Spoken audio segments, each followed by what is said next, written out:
中国想要透过经济手段来影响咱的选举，面对通货膨胀，咱国内经济要发展哦，还有欠水、欠电的问题，是要安怎来解决？延续发展零碳排目标，咱来看这三个总统候选人哦，因有提出什么办法？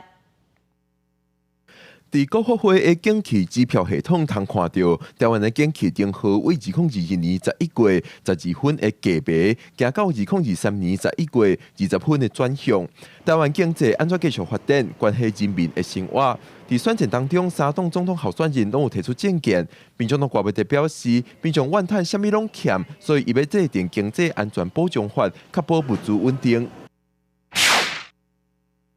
在国安会底下，要建立跨部会的经济安全会议，协调各部会的能量，来确保国家的经济安全，确保重要物资的稳定供应。关键基础设施要做好防护，不管是水电、交通、网络、金融、邮政、媒体等等，我们要开发和保护尖端重要技术，防止关键技术外流。民进党热清的是讲，世界快速变化，伊要利用世界当咧进行的数位转型甲净零转型这个趋势，扩大台湾的经济优势。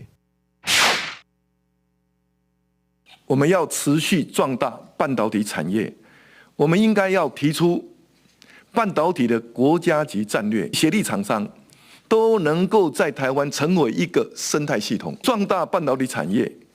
也来帮助其他的科技产业。以及传统产业、人工智慧来帮助广大的中小企业，让他们能够顺利的数位转型。国民党侯友宜是针对经济提出解决三字，针对区域经济、投资环境、企业创新三方面来做。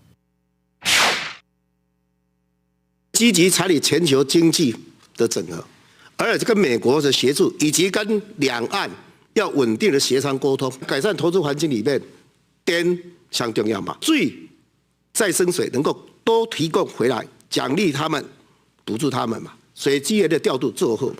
企业的创新相重要，产业研发、智慧制造、节能减碳，甲扩底额、甲提升，个补助伊。全世界经过疫情，还有通货膨胀的危机，所落来还有净零转型。台湾的经济甲国际变化相牵连，这阵当是产业转型的关键期。台湾应该安怎做，就要靠未来总统的智慧。记者郭文正由台北报道。